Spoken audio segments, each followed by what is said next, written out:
The Topeka City Council meeting will come to order. Please rise as you are able and give your attention to Deputy Mayor De La Isla for the invocation and remain standing for the Pledge of Allegiance.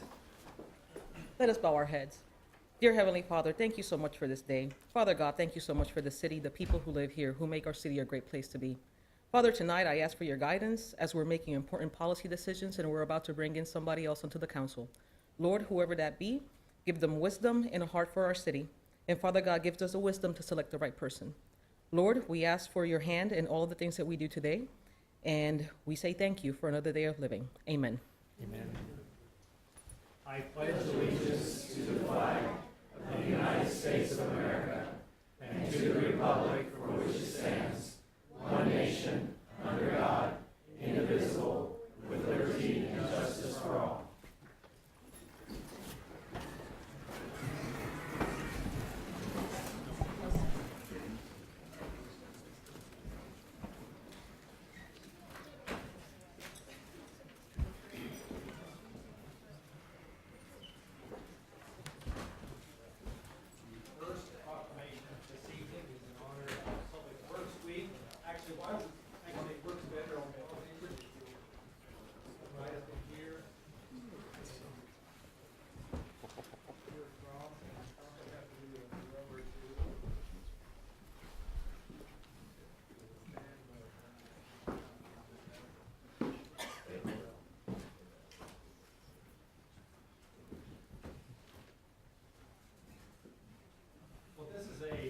I think, important, significant point because we all hear and aware of issues and problems sometimes as far as public works in different areas, but there also are times that we need to celebrate the good work that is done by employees, public works people who are in the trenches, literally, working with the streets, water, pollution, all these areas that are so important to the city and most significantly to the residents. This is National Public Works Week, and so we want to have a proclamation, and then we're going to say the departments that the areas that they represent. Whereas public works services are an integral part of our citizens' everyday lives in programs such as water, sewers, streets, and traffic, urban forestry, GIS, public buildings, parking, fleet services, and whereas Topekans' health, safety, and comfort are dependent on these services. And I think that's important. Say it again. Topekans' health, safety, and comfort are dependent on these services these individuals provide. Whereas the quality and effectiveness of public works service are vitally dependent upon the efforts and skills of those that work in these areas. The efficiency of the public works staff is influenced by the citizens' understanding of the importance of the work they perform. Whereas the year 2016 marks the 56th annual National Public Works Week, now therefore I Wogas Mayor of Topeka do hereby proclaim May 15 to 21 as National Public Works Week and encourage all citizens to recognize the contributions which public works officials make every day to our health, safety, and quality of life. I would like to introduce these individuals and say what department they work in, and if you will forward, wave, nod, so that we know which one we were talking about. Kent Helton, traffic engineering, just in the engineering department, and as council members and public know, he's the one that sends out all the emails we get about traffic disruptions in the city, sometimes several a day, right? He's been with the city for 33 years. In fleet services, Bill Daniels, right back here, he's a mechanic for 37 years. Thank you, Bill. Parking division, Audrey Oliver. Have to step out, Audrey. She's a parking enforcement supervisor. And that's an interesting area over parking meters, all the parking issues, particularly in the downtown area. In transportation operations, street maintenance, Cora and Terry. He is not here tonight. He is an equipment operator for 25 years. And also in transportation is a technical support group. The city works analyst is Brandon Bayless. And that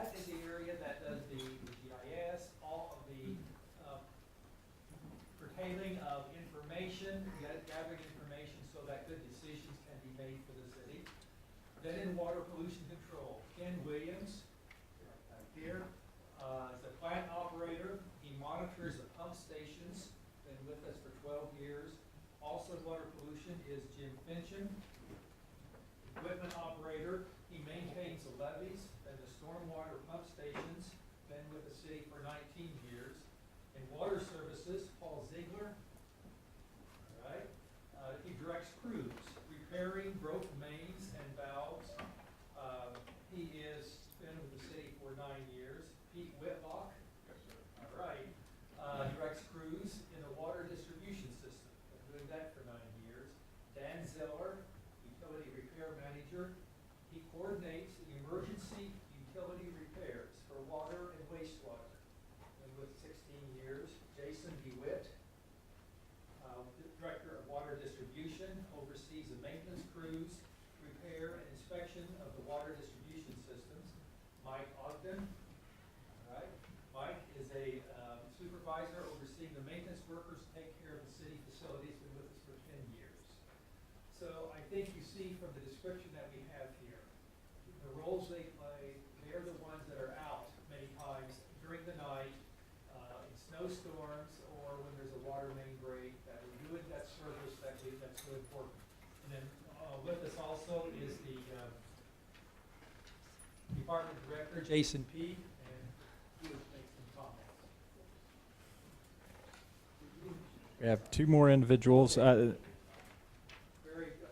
You have a different list, so go to your list.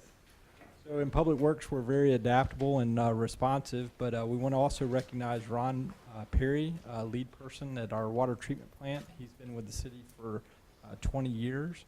And we also have Joey Philby, our director of plant operations. He's been with the city for 11 years.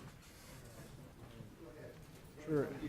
How would you comment? So the theme for National Public Works this week is always there, and I think it's important to remember that the things that go right, when you turn on your tap in the morning, you have clean water, you can drive on our streets and get to school or work safely. We're able to always be there to provide the services that this community needs. So we're glad to be here. Thank you all.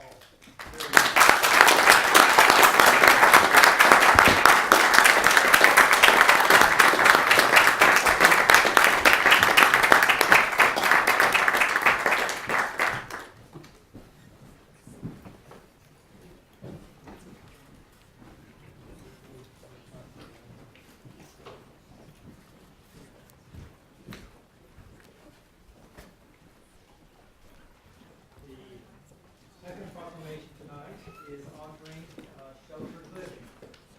Sheltered living has been around for a number of years, and actually they're transitioning to a new name, a different name, which is just using the letters of SLI. There's a proclamation on there, period they've been here, whereas SLI, formerly Sheltered Living Incorporated, started in 1971 when a group of families and advocates studied the need for residential facilities to serve adults with intellectual disabilities. And whereas over the last 45 years, SLI has gone from one home serving 12 individuals to 21 homes serving 140, a job training and employment program serving 16 people, and case management serving over 212 people.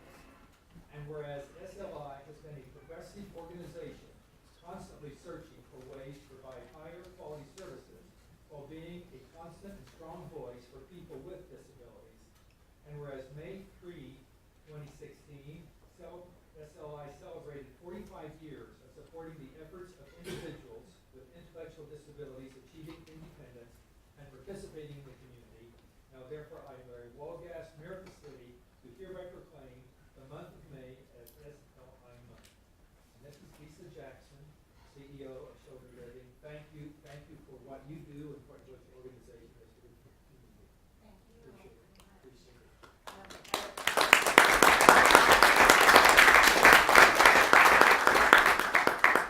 I took a peek, so I know you have a very long agenda.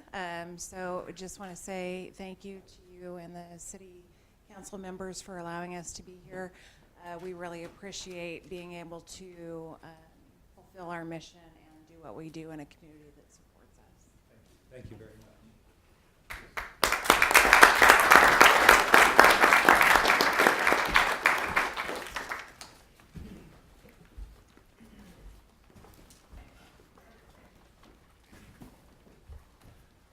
City Manager, we have a presentation, if you'd like to proceed with that.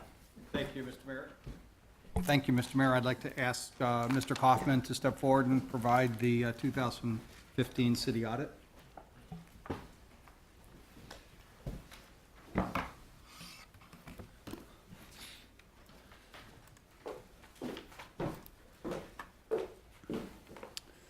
Good evening, Mayor and members of the council. So tonight we have before you it's the comprehensive annual financial report, and that's this larger document that you should have received earlier this week.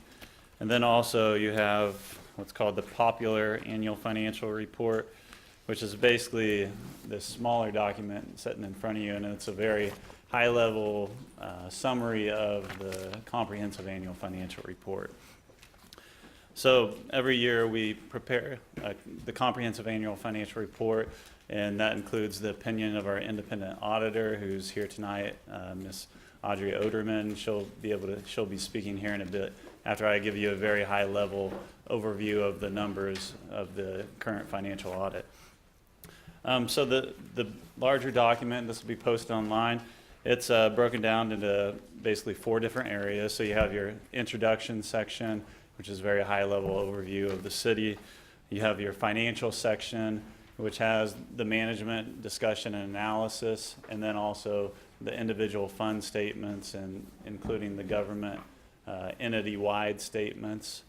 And then you have the stats section, which is a lot of important statistics that the city has and that investors look to when they're buying our bond information. They're going to those pages to look and review.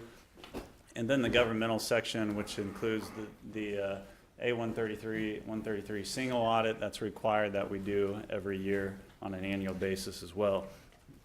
So when we first came in and joined this team, we talked about different areas that we wanted to improve. That included timeliness and accuracy and reliability within our financial statements. So our team worked real hard this year to achieve that goal. We also have tonight Simon Martinez. Simon, why don't you stand up? Simon's our Chief Accounting Officer. He's probably a new face you haven't really seen before.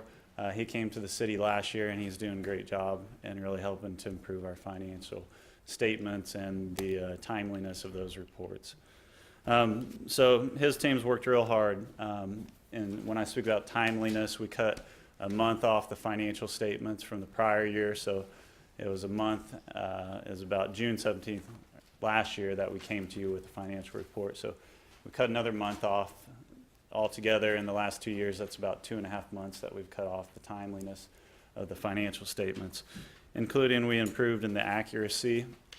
So when we talk about accuracy, we talk about findings, budget violations, cash violations. So this year we cut the findings from 5 down to 1. And then for the first year, and as long as I could identify, we had no material weaknesses with the city. So if we do that for another year in a row, then we'll start to move to a low-risk audit category. So we're seeing a lot of good things on the accuracy. We had no budget violations for the second year in a row. And then also we had 2 cash violations, which are going to continue. They're more a matter of timeliness. So we have a cash violation in the capital project fund, which is a timing issue with when we're issuing bonds for projects. And then we had one in the developer fund, a developer project fund, which, let's say when Walmart went in on California Street, they have to do curb cuts and sewer lines and everything to get that project off the ground. So we get reimbursements from developers. So it's more of a timing issue with reimbursements. So those are the 2 that we had this year. All the slides that I'm going to show you focus on entity-wide statements. So what I mean by that, it's taking everything and combining it together. They're also segregated out in the book that you received. So, and also this report is prepared to receive the GFOA award for the CAFR, and that's about 109 pages of various things that you have to document within your CAFR and we've prepared that report to the highest standards. So the net position of the city. So the net position of the city is really our balance sheet, or if you're looking at an individual, that would be your individual's net worth. So this is really our net worth as a city. You can see there's a drop in the net worth of the city. There's a 14% decrease under the prior year. Last year we came to you, and that 14% decrease is about a $67 million decrease. And as we presented the audit, and last year we told you that this would be coming for this year, and this is coming because of GASB 68. GASB 68 requires that we book the unfunded liability of the CAPERS portion as our liability at year end. So our portion of that liability is $79.9 million in an unfunded liability. And when I say unfunded liability, that's the difference between the future retirement payouts and the current plan assets. So that gap there would be the unfunded liability. So that's our portion that, due to GASB 68, we have to book on our books. So we took a $67 million decrease in the net position of the city this year. Revenues, you can see, are a little over $200 million. For 2015, that was about a 4.5% increase in revenues, or a $10 million increase overall. Expenses, you can see, also are a little over $200 million. We had a 3.76% increase in expenses, or about a $7.8 million increase in expenses overall. I'd say a majority of that would be related to increase in road construction in 2015 compared to 2014. Capital assets, we saw a 0.74% decrease.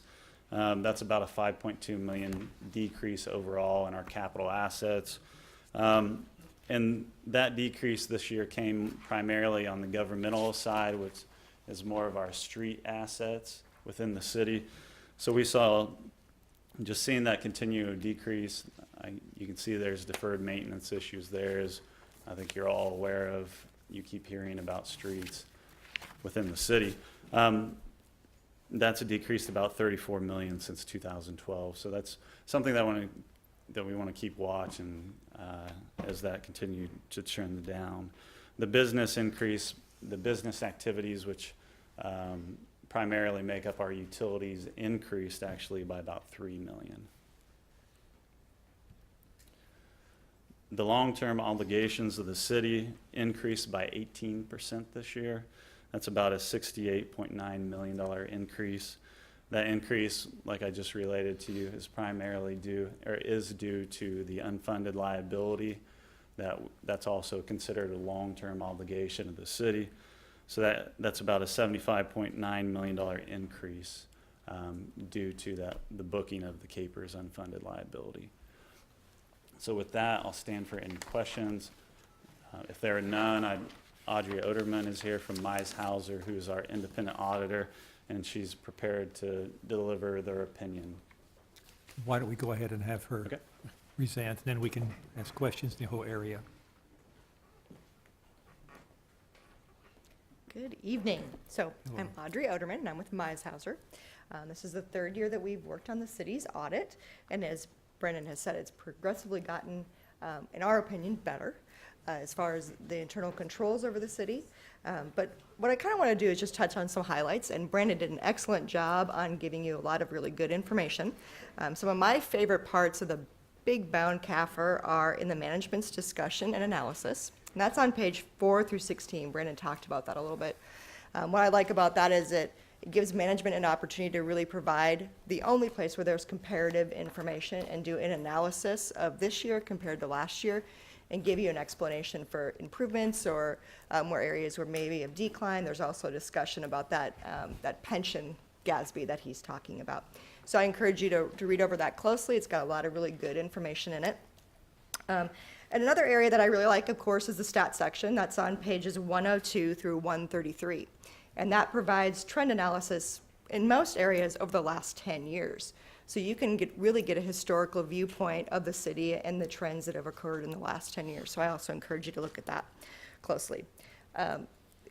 GASB 68 is affecting a lot of cities. So when Brandon comes up here and talks about those big dollars, it's affecting every city and school district in the state of Kansas. It's not just the city of Topeka. And the really good and very detailed explanation of that GASB starts on page 50. Oh, that's the wrong page, 56. So for some really good information on that, you can read through that and kind of see the percentage of that is the city of Topeka as compared to the entire state. You can look at their funding plan and just get some detailed information on that, because it is a big number, and it's probably a little bit of kind of a shock when you hear that number. So I encourage you to read that note as well. Much of the rest of the financial statements is very similar to what it was the year before. On page 51, though, I encourage you to look at the refunding and savings that you experienced when you refunded debt this year. I think the city does an excellent job, and Brandon, along with your financial advisors, on really looking at your debt that can be refunded at this time when there's some low interest rates. And so the city experienced about a $2.6 million savings in future payments. So always being aware of that, and I wanted to point that out as well. Now I'm going to get to what we write in the financial statements. So on page 1 is our auditor's opinion. This letter goes through, it's a lot of very technical language, but it talks about the auditor's opinion, it talks about management's responsibility, and it explains that pension liability again, but most importantly, it gives the opinion on the financial statements. And that opinion is in the very bottom of page 1, the last paragraph. It's an unmodified opinion, which is the highest opinion that we can give these financial statements. Speaks very highly for the work that you do all year, not just when we're out here for those few weeks on the audit. And they've done an excellent job this year, especially, really having things prepared for us and ready for us when we come out. And so I'd like to commend Brandon and his staff, and Simon as well, for the work that they've done in the last year to improve the financial statements of the city. Our next letter that we look at, or that we write, is on page 41 and 42. And this letter talks about the work that we do over internal controls. We don't give an opinion over internal controls. Our professional standards don't allow that. But we do notify you of any material weaknesses. And for the first time, like Brandon said, in quite a while, there aren't any material weaknesses. There is a significant deficiency that talks about a few accounts that needed to be adjusted. When we were out here, they relate mostly to accounts receivable and some deferred premiums and discounts and journal entries that needed to be done over that. But collectively, those were not material to the financial statements, and so we were able to lower that to a significant deficiency. Now, how that works when he talks about being a low-risk auditee, so you can do that if you get that 2 years in a row where you don't have a material weakness, and then for the single audit perspective, or when we're auditing your federal aid, you can be considered low risk. And so that's important to get to that, if you can get to that. And so we're 1 year into that. If the city can, not have a material weakness again next year, then they can be considered a low-risk auditee. So talking about the single audit, any entity that receives more than $750,000 in federal aid has to have this special audit of their federal grants. And our report on that is on page 143 and 144. This report goes through and it discusses the standards that we use to audit those federal programs, and it also gives the opinion. The grant that we audited 2 grants. One was CDBG, and the other was Continuum of Care grant. Both of those grants received an unmodified opinion, which is the highest opinion they can receive, without any findings as well. So I certainly commend those departments for the work that they do. Federal grants have a lot of compliance requirements, and every year it seems like there's a few more. And new standards were issued this year, and the city was in compliance with those new standards. So they did a great job getting those new standards in place. So that kind of covers this year's audit. Just talking a little bit about next year and what you have to look forward to next year, there is a new GASB standard that's going to come out. This one shouldn't require a big, huge liability that's going to be recorded in your books. The only thing it's going to require is a note disclosure on tax incentive programs that the city has or the city is affected by that changes the base of their tax structure. So that's going to be a requirement in the financial statements next year for that disclosure. It could be fairly lengthy. If the county issues a tax incentive program that affects the city, that has to be disclosed, as well as any tax incentive programs that the city has as well. So that is the major program, or the major pronouncement that the city will have to implement next year. Okay. Thank you for allowing me to come out and present to you tonight. Do any of you have any questions?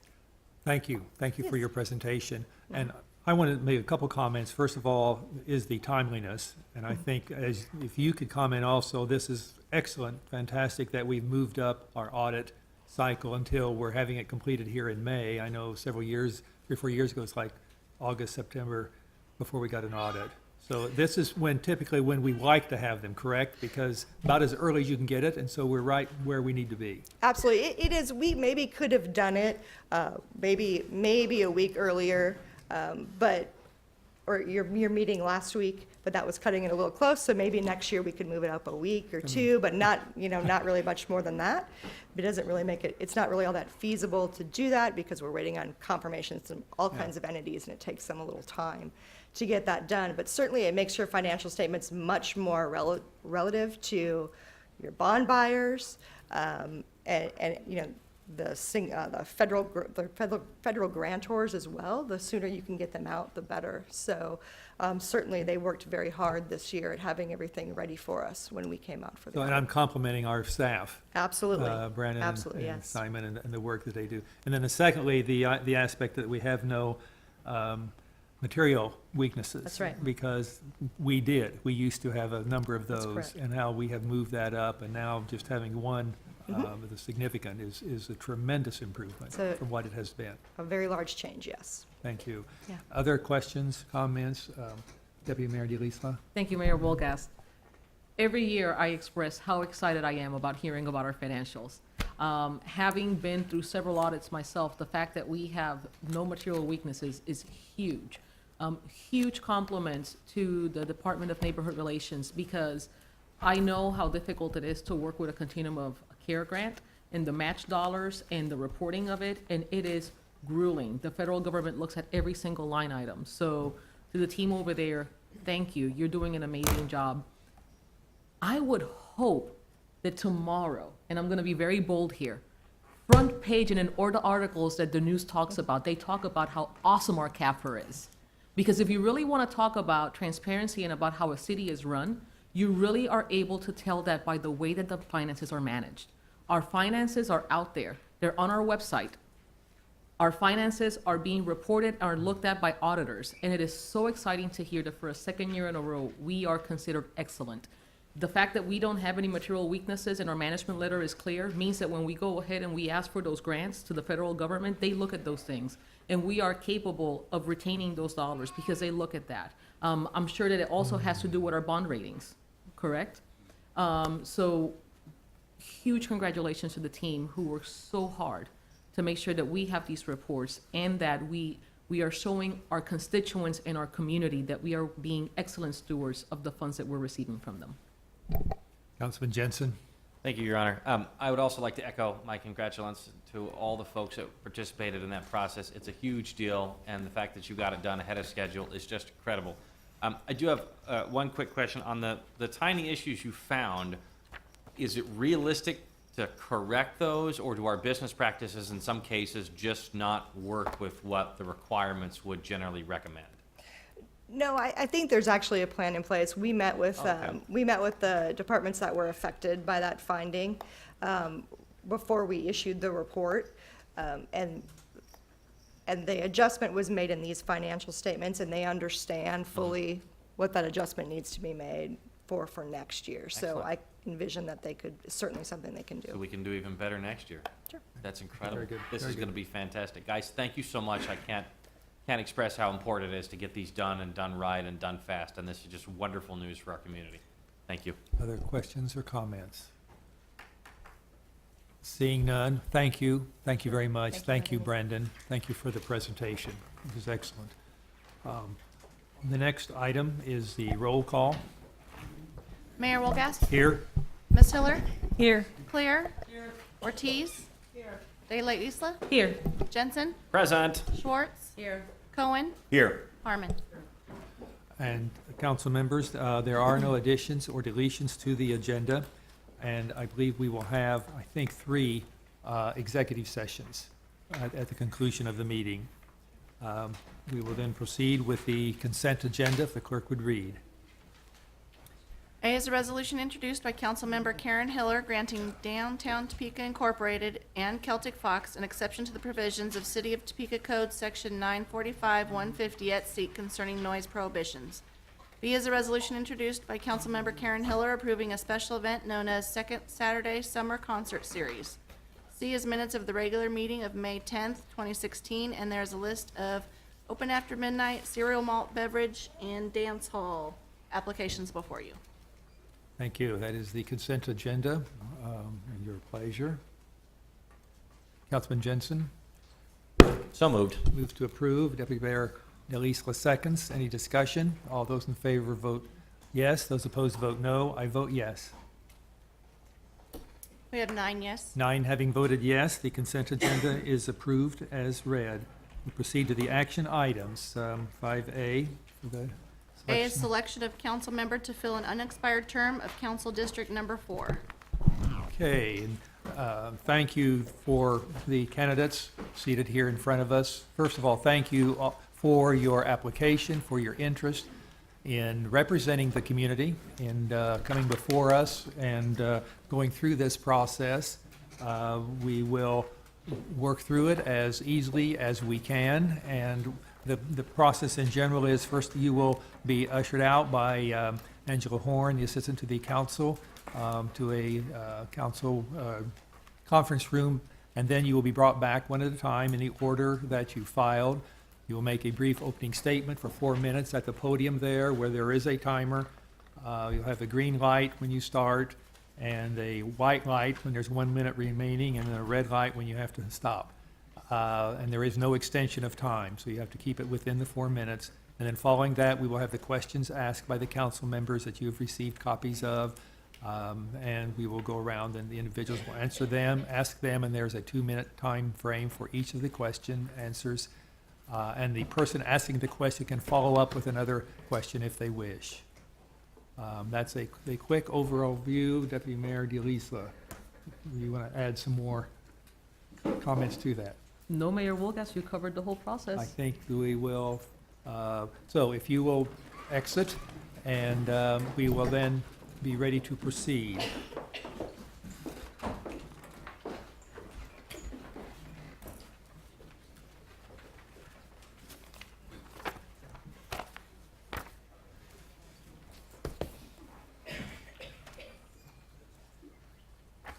Council members, are there any questions on the process that we're using? Okay, we'll be ready for, yeah, we're going to just go down that list. Yeah, we will go by the list that you received, and we start, it's by district number, so we'll start District 1 and go around and asking the questions.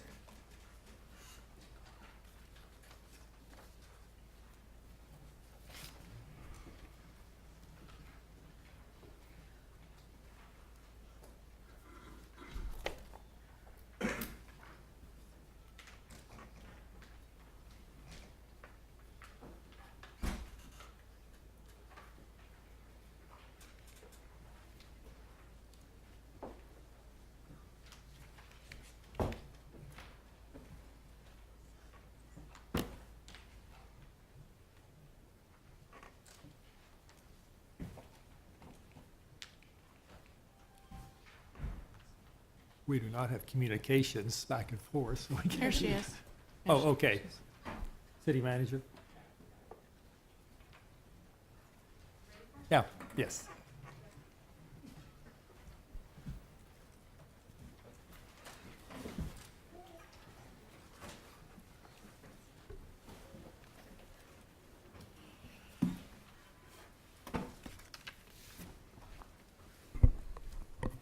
Hello.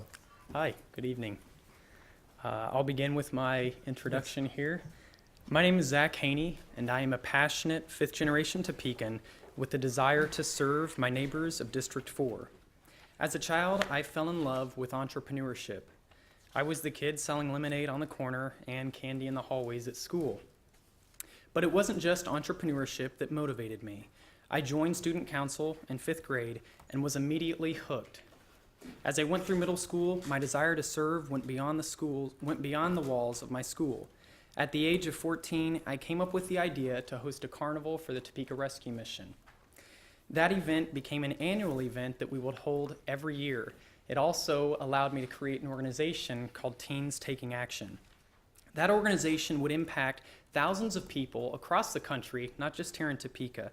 I'm going to highlight a couple of my favorite projects. Number one was the Epic Book Drive, this massive book drive where we collected nearly 10,000 books, sending half of those to New Orleans public libraries. The other project I really appreciated was the opportunity to take 100 guests from the Topeka Rescue Mission to see the circus at no cost and eat lunch with the elephants. All it took was a simple phone call. Now, the reason that I share this story is not to receive any praise or thanks from you. It's to say thank you to the entire community. Thank you to the organizations, the individuals in Topeka who took a chance on a teenager. Thank you to my parents, Ron and Heidi, my brother and sister, even some council members sitting here today who volunteered to operate our organization and give their time to see that become a reality. So I appreciate that. After working with my organization for 2 years, I decided to start my own business. Some of you might know me as the Carnival Guy. I fell in love with planning events for organizations, for schools, so the Carnival Guy was created at 16. In 2 short years after working with my company, I was approached by the National Federation of Independent Businesses as a senior in high school, and I was humbled to accept the title of one of America's top 5 young entrepreneurs.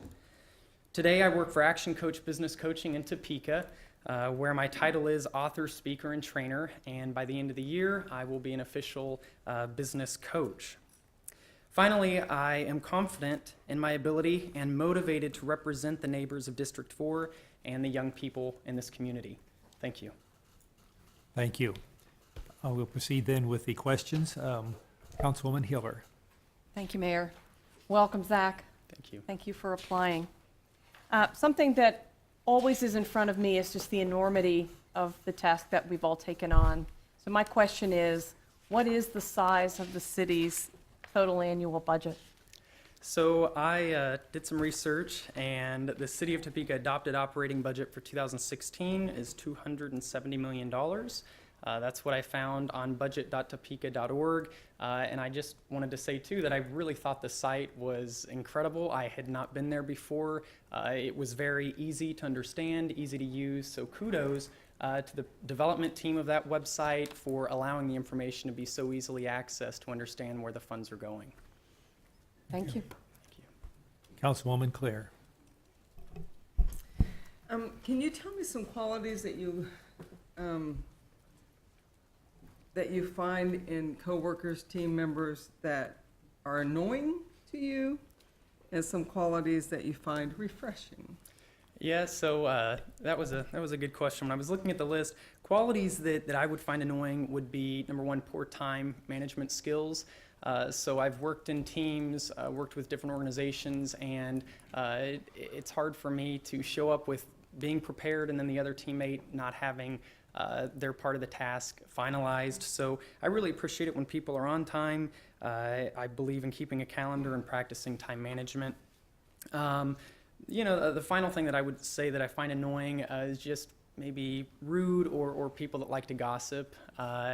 I try and surround myself with very positive, enthusiastic people, and if I am working with someone who's maybe rude or doesn't have that positive attitude, I just try and surround them with kindness, and I smile a lot. So qualities that are refreshing to me, number one would be humility, open-mindedness, and people that are funny. So I try not to take everything too serious. I think we work better sometimes when we can laugh and enjoy as well. So that's my answer. Thank you.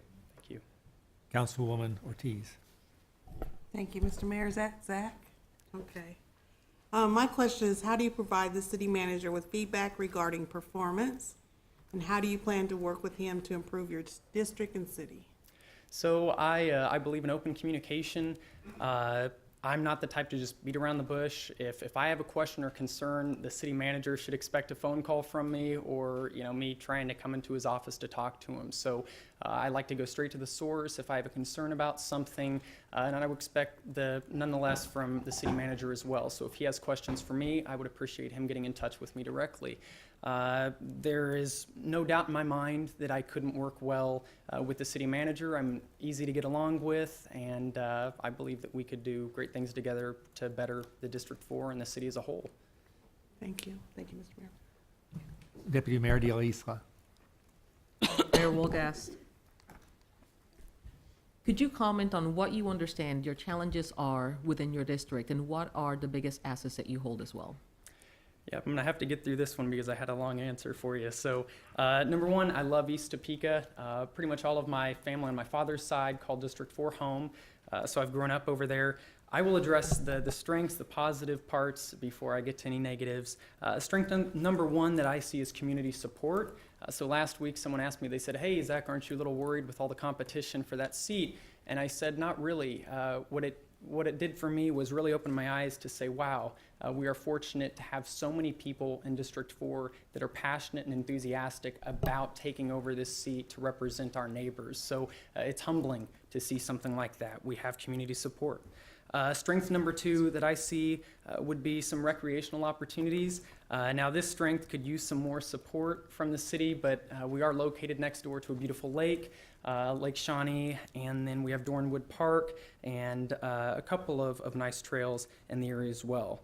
Strength number three that I see is young people and growth potential. So District 4 is home to Highland Park Scots, and if I was elected to serve in that position, I would do what I can to create a partnership with them to get them more engaged in the decisions that are impacting their future and growth potential. There are lots of opportunities for economical growth and development in District 4. We have the space for it out there. Now, some of the challenges that I would work on, number one, starting with neighborhood improvement, of course, the sidewalks, streets, safety, doing what we can to make sure that District 4 is more presentable, fixing those areas that could be blighted, that need attention. And one of the challenges I would say would be young people. They need to be heard, and they have ideas, concerns, so there is a disconnect with the young people in our district, but I think that we could solve that challenge tonight.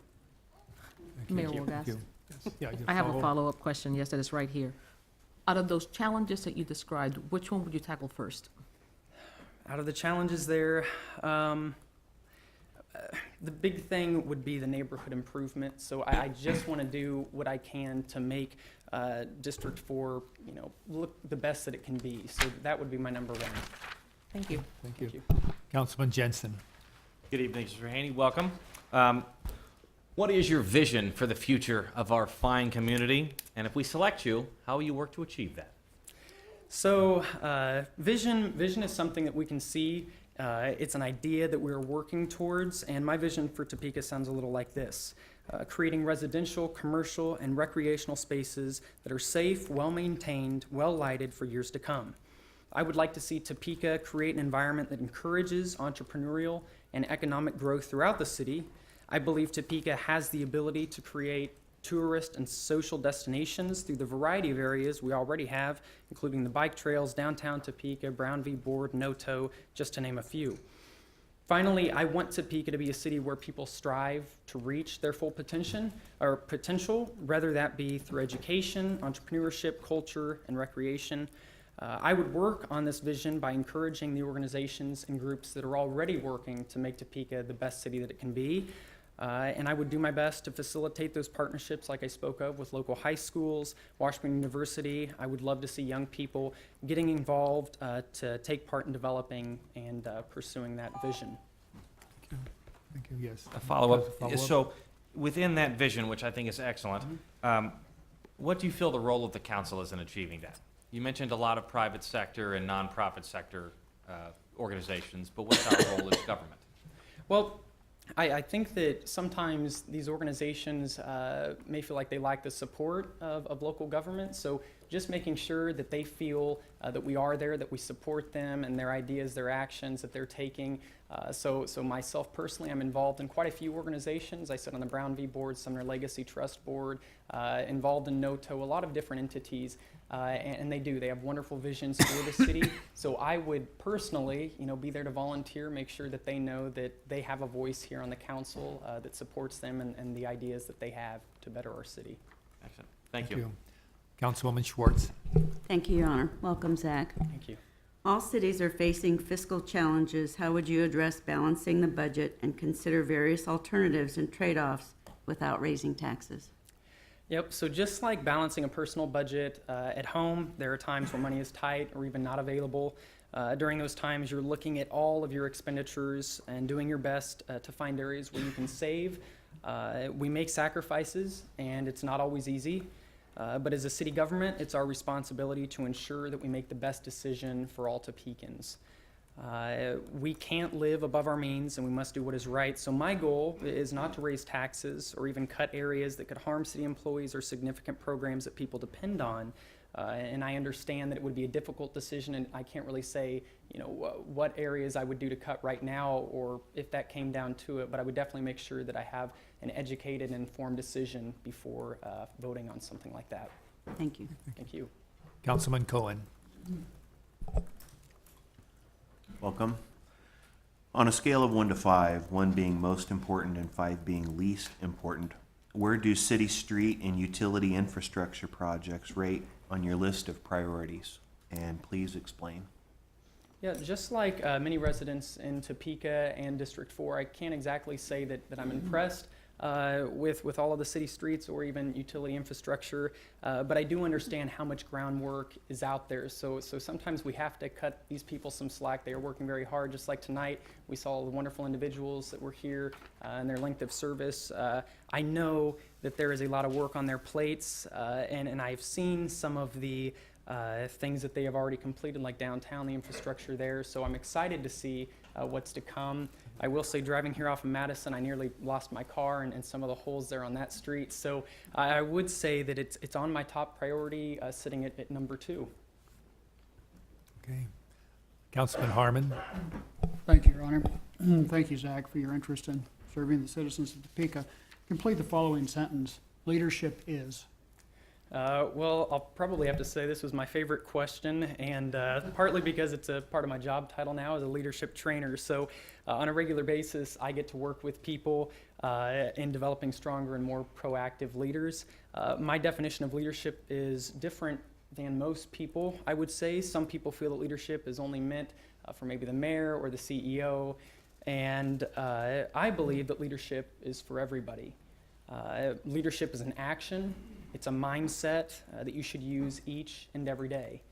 So to answer your question, my definition then of leadership is taking charge and influencing others to follow your vision.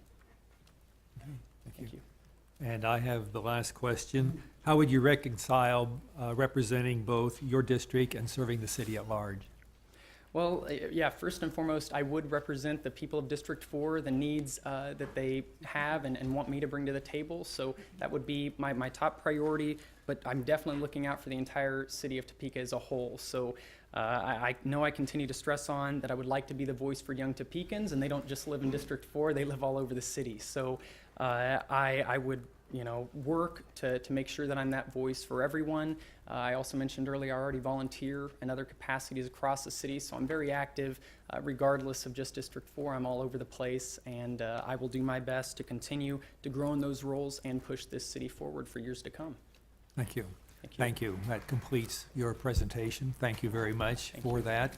You may have a seat and remain, and then we'll go to our second candidate. Thank you.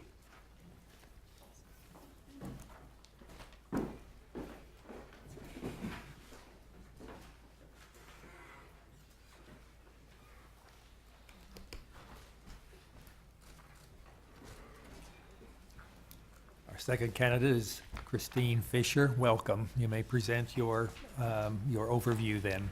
Good evening, Mayor. It's Christina Fisher. Christina, thank you. Yes. Well, I am Christina Fisher, and I will say I am so nervous right now, so just bear with me. I am married to my husband. I've been married to him for about 13 years. We've been together about 16, and I have 3 beautiful daughters. My oldest is just finishing up 3rd grade. Recently, we had a family outing where we went to go determine what our new addition was going to be. We're expecting in October. So we were excited to go and have an early ultrasound to find out, because I have 3 daughters. So we were really excited, and the grandmothers went. We all went together, and boy, the baby was moving around so much we couldn't get a clear picture. And I tell you what, she finally said, "It's a boy." And my girls, they shrieked so loud, I don't think I will hear that decibel again, probably for the rest of my life. My husband, he let out a good manly hurrah, and the grandmothers giggled, and I cried. I don't know if that's because I'm pregnant or if I'm finally excited to be done with number 4, but I tell you what, it was a very emotional day. And I share that story because communities, they're made up of individuals that are part of a family. They can be like mine. They can be families of different sorts and different types, families of colleagues, families of friends. But we all, as a governing body, are responsible not just for our own families, but for the family of Topeka. And that's really what we are. We're more than a city. My family and I, we moved to District 4 a few years ago, and soon after we planted a home church. And from home, we have done a lot to feed those who are hungry, to counsel individuals struggling to come out of addiction. We have even seen people grow and mature and change, and it's been very rewarding.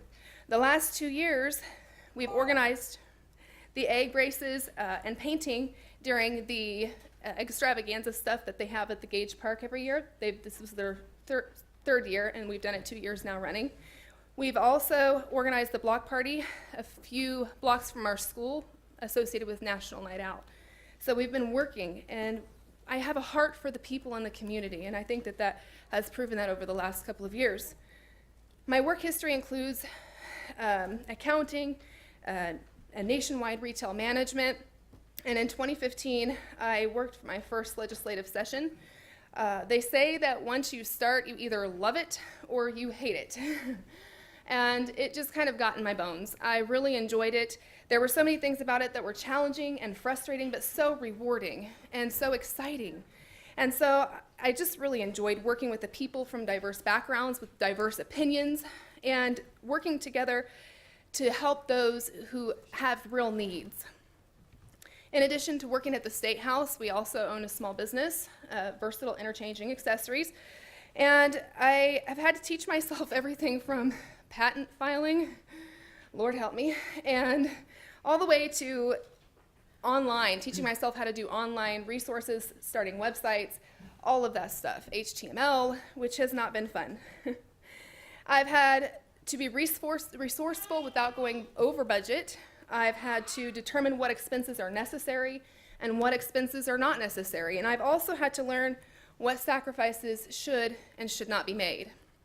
These skills I've developed over the years, I feel, can be an asset to the governing body and to all of Topekans. Thank you. Thank you. Thank you for your comments. We will proceed then with the questions. Councilwoman Hiller. Thank you, Mayor. Welcome, Christina. Thank you so much. Something that always looms in front of me really every day that I do my council work is just what an enormous task we've taken on. So my question is, what is the size of the city of Topeka's total annual budget? Sure. It's my understanding that the revenue budget is approximately $247 million, and the operations budget is just over $270 million. But when we're talking about size, I was trying to consider neighboring cities and the budget sizes that they have. And while our cities seems to be reasonable in comparison with per capita numbers, really I think that the numbers reveal that there needs to be some changes that need to happen, being more fiscally responsible in the future and now too. Thank you. All right. Councilwoman Clear. Can you tell me some qualities that you find in coworkers or team members that are annoying to you and qualities that you find refreshing to you? Sure. The most refreshing qualities that I find are those that are dedicated and are passionate. Often, dedication will show that a person has a commitment to the task at hand. They're going to be diligent. They're going to be perseverant. They're going to try to see a project all the way through to the end. And often, with the passion, it's really intertwined with dedication. But really, it's been my experience that people with passion have a desire to do their very best. So they prepare, they work hard, and they try to know what they're doing. And when they have these qualities, if they find themselves in a situation where they are unprepared, a lot of times they have an understanding of what everybody else has done to invest and to dedicate their time. And so it makes things a lot smoother and easier, I believe. It's hard to work with individuals who lack those qualities, that lack the passion and the dedication to do their job, and really to do it to the best of their ability and to do it with heart. Thank you. Councilwoman Ortiz. Thank you, Mr. Mayor. How will you provide the city manager with feedback regarding performance, and how do you plan to work with him to improve your district and the city? Thank you. Well, I would provide feedback offered by the community directly, however gently, which can sometimes be a challenge, I'm sure. But it's my goal ultimately to facilitate a good working relationship with the city manager, with Topekans, with all of my colleagues, and really that's something that I feel should all be striving toward. As a representative of my district, it's my responsibility really to make sure that the projects in the district are done and are being handled with care and importance that they deserve, just as I think we all would feel the same way about our districts. If issues arise, it would be, I feel, a responsibility of myself to investigate, to find out what's going on, to collaborate really with the city manager, and when necessary and if necessary, to also collaborate with the governing body about what needs to be done to possibly change and bring change and to progress forward. Thank you. Deputy Mayor De La Isla. Thank you, Mayor Wildest. Could you comment on what you understand the strengths and the challenges to be in your district? Sure. And could you further, once you establish those, let me know which is the top thing that you would tackle from those challenges? Well, really, there's a lot, I think, and I think all of us would feel that way about our districts. Sometimes it can be overwhelming, but really the strengths I find within my district are within the people. A lot of people that I've run into are very devoted to one another. The families are, neighbors that are close, they are, the NIAs, they are very devoted to one another. There's a passionate to find solutions. They want answers. They want to know how to fix it, if there's anything they can do. And also many that I've run into are proud of their anonymous and the things that our side of town would have to offer. Really, the weaknesses are a lack of cohesiveness, I believe, with the whole city of Topeka. Often it's referred to as the East Side or those kinds of things. There's also a problem with crime and poverty. To answer your question in more detail, as I mentioned, the citizens within 4, I think, really feel like the district is part of Topeka, however, somehow neglected or somehow underappreciated. Like they feel like they're just not a part of Topeka. And really, I want to work to bring cohesion between all of the city. I want to make my district feel like they're a part of that. And I also, in order to work on the crime and poverty, I think that once we can work to bring unity within the District 4 and the city, I believe that will start to see a natural decline in crime and poverty. But I don't think that that's going to totally take care of the problem. So I think that there needs to be other things that are in place to help with education and with job training and things of that nature to kind of help bring a sense of community to District 4. Councilman Jensen. Thank you, Your Honor. Welcome. Thank you for being here tonight. Thank you. What is your vision for the future of our fine city? And if you're selected to join the council, what would you do to work to achieve that? Sure, thank you. My vision for Topeka is to see economic growth and community development and engagement.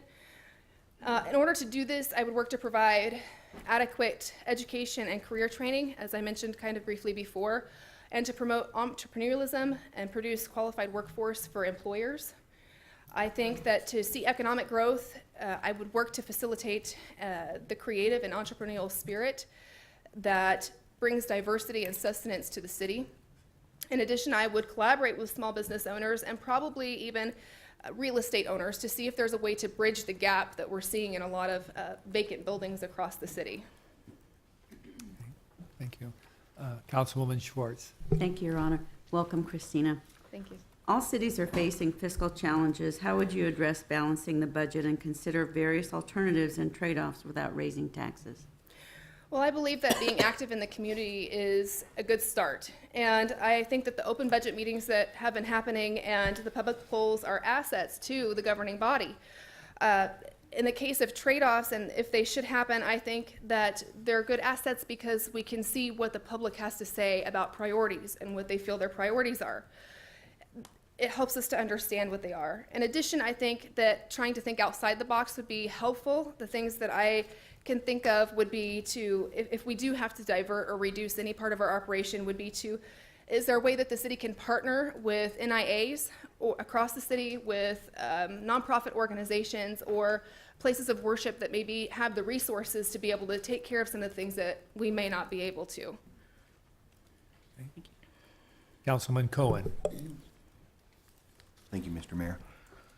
On a scale of 1 to 5, 1 being most important and 5 being least important, where do city street and utility infrastructure projects rate on your list of priorities?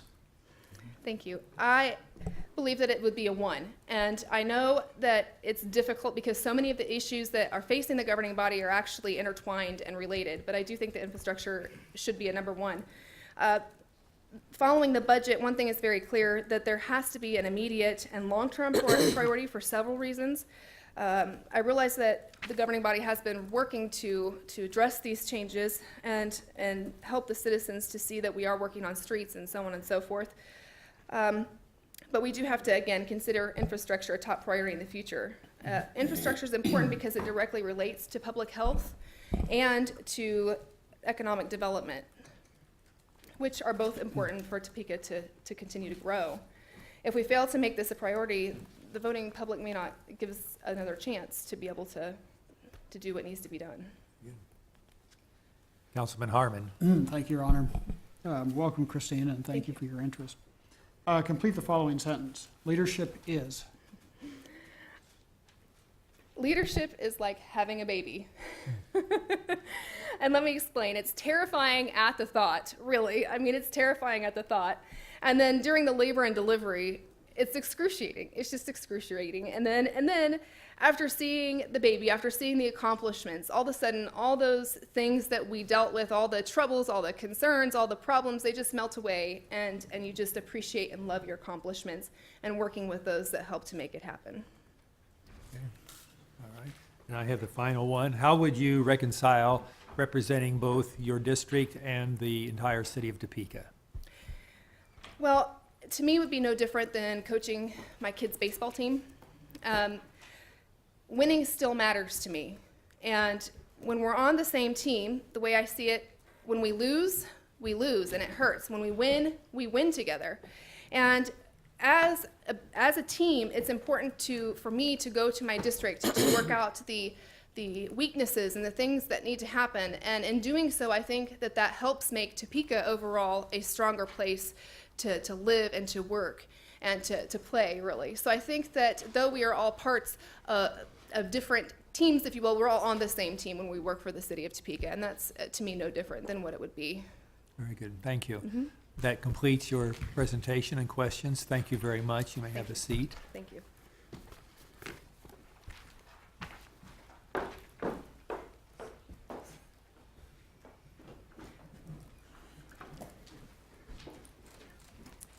Our next candidate is Lorene Williams. If you may, please go ahead with your opening statement as you wish. Thank you. My name is Lorene Williams, and I have lived in Topeka since February of 1980. And I love living here. I've lived in a few districts around the city. I've ridden my kids here, my 3 children and my 7 grandchildren and a couple of great-grandchildren. And I ran a successful in-home childcare business for 21 years before I moved to the Department of Revenue with the state of Kansas. And I've been a part of the Weed and Seed program, which goes back a few years, and a part of the Law Enforcement Partnership Panel. And I've been on the HRC Commission, I think, since 2003. And now I'm a part of the Police Chiefs Advisory Board. And I am in leadership classes on my job. And I love living here. It's a great place to live. And I just look forward to being a part of what's going to be next. And my kids, they're raising their kids here. And so this is a place that we're going to be. This is a place that we're going to stay. So we want to be a part of it, and I do count it a privilege just to be standing here today. Thank you. Thank you. Thank you for those. First question then is from Councilwoman Hiller. Welcome, Lorraine. Good to see you. Thank you. My question is a pretty simple one, but it's always in front of me as I considered serving as well as every time we meet here. And that is, what is the size of the city of Topeka's annual budget? That was not simple for me to go through all of that. And I saw so many figures until I was like, really? Now, what I found on the website was over $270 million. And that's what I'm going to stick with. But that's what I found, over 270,282,349. Thank you. You're welcome. Councilwoman Claire. Can you tell us what qualities you find annoying in coworkers and teammates, and those qualities that you find refreshing? What I find annoying is negative complaining with no solutions. And what I do find refreshing is that when we step in, we step up, and we work together to help each other out. That I find refreshing in my coworkers. You're welcome. Councilwoman Ortiz. My fingers don't go that fast, Mr. Mayor. Sorry about that. How you doing, Lorraine? I'm great. How are you? How would you provide the city manager with feedback regarding performance? And how do you plan to work with him to improve your district and city? Okay. If there is a process already or procedure, I'll follow it. But if not, I will contact him through email and in person with any feedback that I might have. And it's kind of strange to say that about his performance, but that's what I would do. Contact him by email and in person regarding his performance. And to work with the city manager and this governing body, listening to my district of the concerns they may send in by email or phone or in person, and working together as a team to address those concerns and for the district and the concerns for the city as a whole. Thank you, Mr. Mayor. You're welcome. Deputy Mayor De La Isla. Thank you, Mayor Wilgas. Could you comment on what you understand the top strengths of your district to be, as well as the biggest challenges? And could you also go ahead and, once you let us know what the challenges are in your district, let us know which ones you plan to tackle first? Okay. What I understand the challenges and strengths to be is that the challenges, clean and safe neighborhoods, job creations, along with street conditions, and transportation to get to maybe the outer parts of the city where some of the factories are located, for people that don't have their own transportation. Affordable housing, to continue the work on home ownership, and some of the strengths is that coming together for the cleanups, just coming together in a strong way, even to help create jobs by whatever that our district can do to add to what's already being done. And the top three challenges would be the transportation and the streets, and to keep up the clean and safe neighborhoods and job creation, along with adding to those vacant retail spaces that we have over in District 4. Okay. Okay. Sorry. Good. Could you comment on the strengths? It is that we're coming together, even when they send out the blast about coming together, because we're going to do rock the block, or we're going to do some kind of cleanup, they're always coming together. They come together even with the high school, over at Highland Park High School, where they support the school and to support the drama. So anytime that we see the need, we do come together in a strong way. Very good. Councilman Jensen. Thank you, Your Honor. What is your vision for the future of Topeka, and how would you work to accomplish that if selected to join the council? Okay. The vision for the future of Topeka is what we're already doing to continue the growth that Topeka's already started, to make us to be a model city, one that other cities will look to for guidance, and to work with the governing body and the district and the city as a whole to increase and enhance the living conditions for the people of this city, and to make it a better life for them, so that they want to stay here and raise their children and grandchildren and great-grandchildren. And we can't stop on one district, because what matters for District 4 matters for all districts. And better street conditions and jobs in all Topeka and transportation will get us there, to making this more livable and enhance the conditions for all that live here. Okay, yes. If I might, Your Honor. So with the living conditions and transportation, what is the role of government in solving those issues? You see the need, and then you act on the need. Because we know a lot of people that would want to work at some of the factories that are out closer, out south, like Mars and Frito-Lay and all of those that may not have the transportation to get there. We see that need, and we have to address it. And one way is to maybe either extend the routes, which I believe we're doing some of that, but to extend the routes and even to extend the time for the bus service. Very good. Councilwoman Schwartz. Thank you, Mr. Mayor. Welcome, Laureen. More and more and more. More questions. All cities are facing fiscal challenges. How would you address balancing the budget and consider various alternatives and trade-offs without raising taxes? Working with the team and looking at the various alternatives, and that word trade-off kind of like set me back for a minute. Because we don't want to raise taxes, but we don't want to rob Peter to pay Paul. And taking from one district to make another district, and then the district you take from is worse off than it was, but bringing in new businesses, and that will increase revenue for the city. Okay. Councilman Cohen. Thank you, Mr. Mayor. Welcome. On a scale of 1 to 5, 1 being most important and 5 being least important, where do city, street, and utility infrastructure projects rate on your list of priorities? City streets and utilities, I'm gonna put them at 1.5 or 1.5. They're important to the growth of this city. When we talk about creating more jobs and affordable housing, all of that will increase the revenue, but we cannot have one without the other. Because we're creating all of these jobs and housing, but we're not taking into consideration all that what goes underground, the streets and infrastructure, then we cannot have one without the other. Okay. Councilman Harmon. Thank you, Your Honor. Lorraine, thank you for your interest in serving the citizens of Topeka and those of District 4. Complete the following sentence. Leadership is.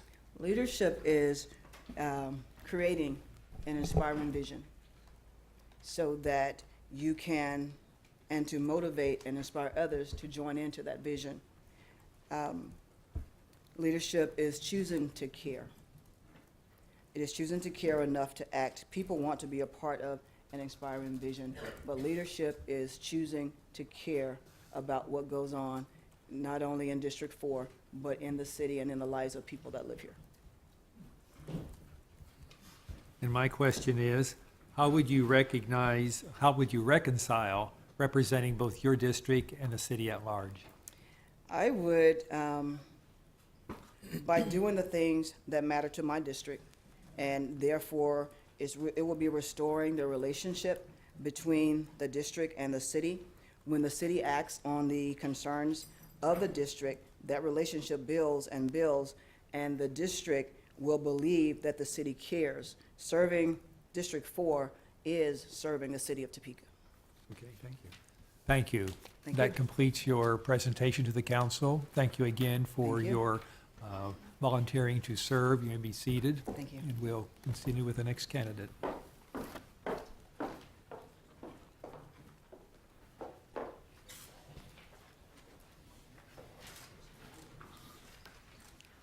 The next candidate is Edward Fitzpatrick. Welcome. You may Good evening, Mayor, City proceed Council. with your opening statement. My name is Ed Fitzpatrick. I live at 2348 Southeast Crestwater Drive. I've been there for over 30 years. I'd like to run for this 4th district. I've been pretty active in the neighborhood with the NIA over there. I work with the patrol. We have a patrol at night through the neighborhood. I've done that and worked with the NIA over there. Thank you. Thank you. We'll proceed with the questions then.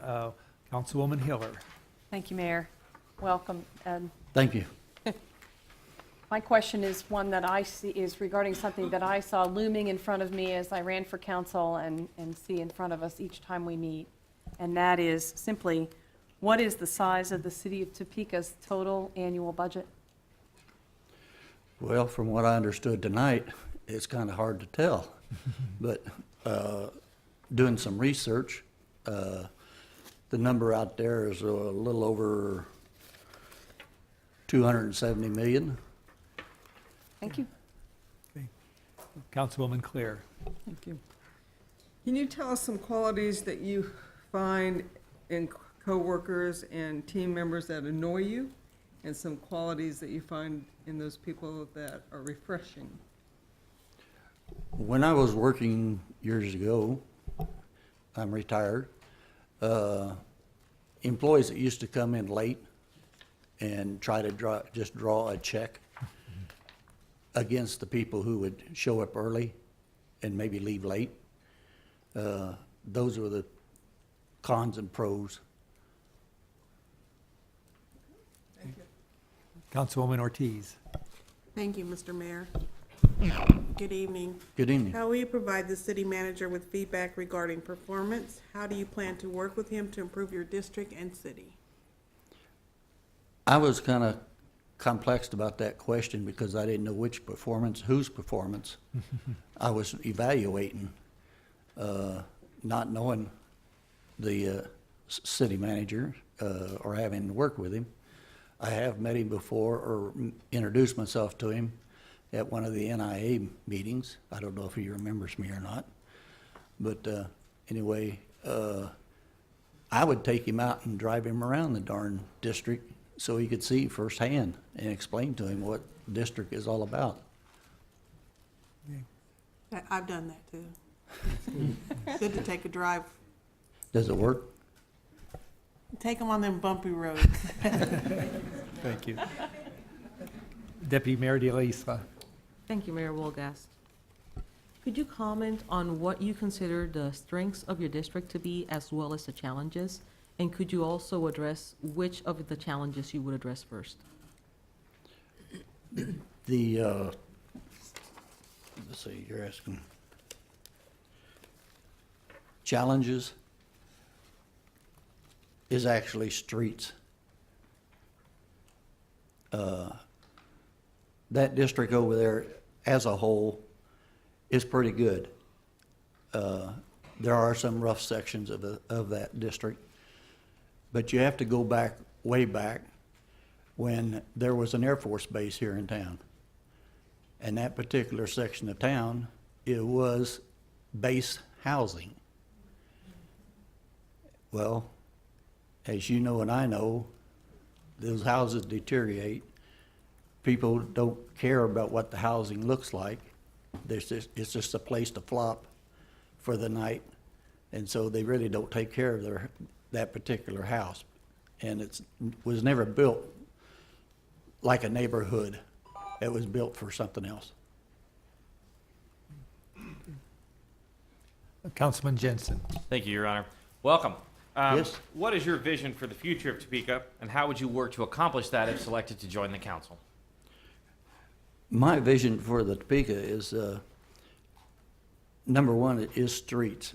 You know, if you don't have streets, there's nobody going to come visit Topeka. I don't care if you put the Taj Mahal downtown. If they can't get there, and they got to run all over the potholes and the ruts and what have you, people are not going to come. I do a lot of driving around the city during the day, And my poor old truck, I've got to go get new shocks put on it. I've got to get the ball joints and all the bushings and stuff replaced. It's getting old, I know, but still, other people have commented from outside the city to me that streets of Topeka are the worst they've ever seen. So streets are the #1 project here in Topeka. Okay.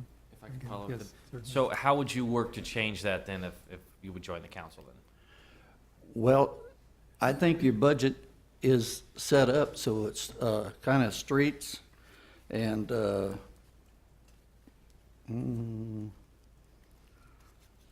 do I have here? Streets, water, sewer, police department, fire department, and trash. And I think the city has kind of gotten away from those particular basic things. And if you can improve them and keep them up to date and keep them going, all the rest of the other stuff like Kansas, building up to Kansas Avenue, which looks great, but still, you're gonna have to have your basic services for the city. Thank you. Very good. Councilwoman Schwartz. Thank you, Your Honor. Welcome, Ed. Thank you. All cities are facing fiscal challenges. How would you address balancing the budget and consider various alternatives and trade-offs without raising taxes? Collect the services rendered. Can you elaborate on that? Well, I think you had a problem here in the city from a gentleman, I don't want to mention his name, who went bankrupt, owed the city a lot of money. The county is the same way. They probably have X number of people who do not pay for services rendered, and this needs to be collected to help the city, and I think it would help your bases. Thank you. Okay. Councilman Cohen. Kind of feel like my thunder of my question's been taken. Welcome. Thank you, Mr. Mayor.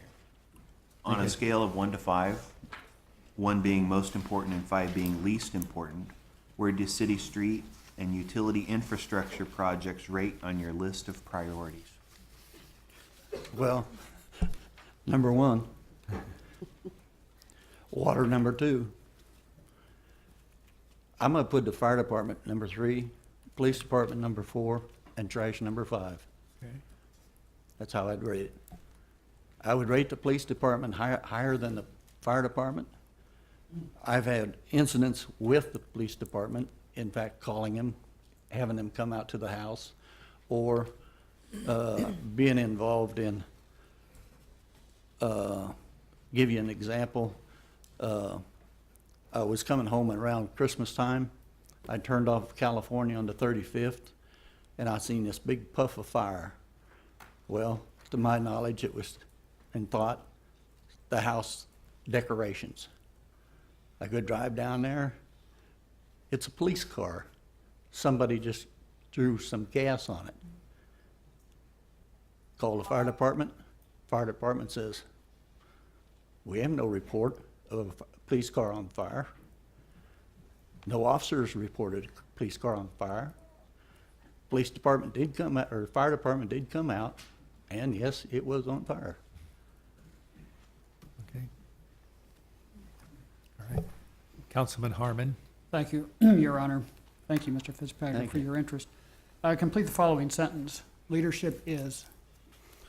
Well, that was kind of hard for me, but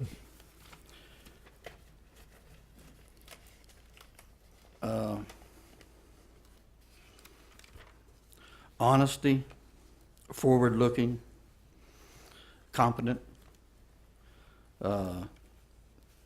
intelligent, and overpowering, or openness rather, and have a sense of humor. Not everything has to be cut and dry, but be able to do something in a way that, you know, you're not serious all the time, but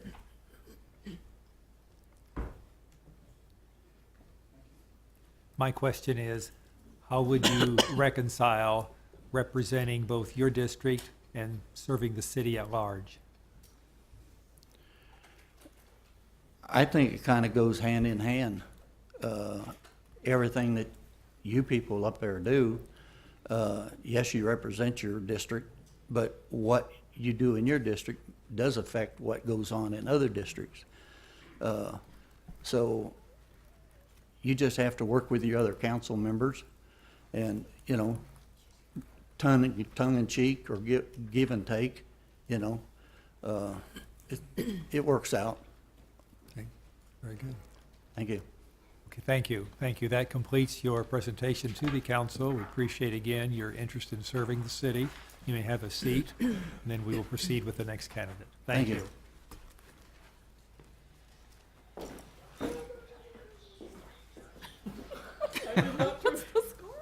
Uh-huh. Oh, my. Our next candidate is Anthony Tony Emerson. Thank you for wanting to serve, and you may proceed with your opening statement. Okay. Thank you. Good evening, Mr. Mayor, Deputy Mayor, and council, men and women. My name is Tony Emerson, and thank you for considering my application for the District 4 council seat. In the brief time I have, I'd like to tell you about my background and what I believe I can contribute if appointed. I was born in Topeka and raised at 25th in Iowa. I attended Highland Park Central, Eisenhower Middle School, and graduated from Highland Park in 1987. While at Highland Park, I was heavily involved with many organizations, including student government, Model UN, and Boys State, serving as senior class vice president. After Highland Park, I was awarded an Air Force ROTC scholarship to attend the University of Kansas. I did well at KU in both ROTC and my classes, so in 1989, I received an appointment to the United States Air Force Academy in Colorado Springs. During my freshman year at the academy, it was discovered I'd broken my back in a sailplane accident the prior year. The resulting injury left me uncommissionable, so I was sent home and also had to forfeit my ROTC scholarship. Back in Topeka, with no scholarship and no money, I was forced to go to work. I started out working for my uncle laying sewer pipe. Within a few months, my dad scraped together approximately $10,000, and we started a company which became MCON. We started out doing small sidewalk replacements, driveways, and occasional sewer line. Then through a slow, painful process, we eventually amassed enough capital to get the surety bonds required to bid on public projects. From that point on, we started to bid on and complete larger and more complex projects. And since then, we've constructed hundreds of projects for cities, counties, and private clients in eastern Kansas and northern Oklahoma and the state and federal government. Notable ones near District 4 include the spillway at Lake Shawnee and the new ball diamond at 29th and Croco, the first one. Through these years, I've learned how to partner with the stakeholders, including public officials, engineers, subcontractors, my employees, and the public, to successfully work through the problems and snags that crop up on all construction projects. While I was building my business, I was also living in District 4, first in a mobile home at Ridgewood Estates near 42nd and Adams, then in our first house at 37th in California. By 2000, we had 3 little girls and wanted to get off the busy street, so we moved a few miles outside the city onto Barrington Road. In 2007, we built a house back in District 4, which is where we currently reside. Other than our time on Barrington Road and my time in Lawrence and Colorado Springs, I've lived my entire life in District 4, actually in every quadrant of District 4. I have friends, relatives, and classmates all over the district. I love the area and love the people.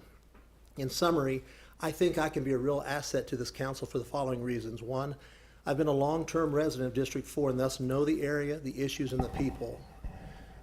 I'm also a longtime small business owner who can bring that perspective to this council. Lastly, I believe my experience in the public works arena will be valuable to this council and the city as we continue the road reconstruction program. As a contractor who performs some of this work, I believe there are significant and immediate ways we can bring down the cost and duration of our road projects, delivering more product to the taxpayer at the same or lower cost. In summary, I believe my history, experience, and background will allow me to not only represent District 4 well, but also contribute to the city at large. Thank you. Thank you. Thank you for your statement. Then we'll proceed with the questions. Councilwoman Hiller. Thank you, Mayor. Welcome, Tony. Thank you. Thank you for applying. It's stump the chump time. That's right. And my question's very simple. When I joined the council and each day when I come to these meetings, the enormity of just what we have on our plates is in front of me. And so my question is, what is the size of Topeka's annual total budget?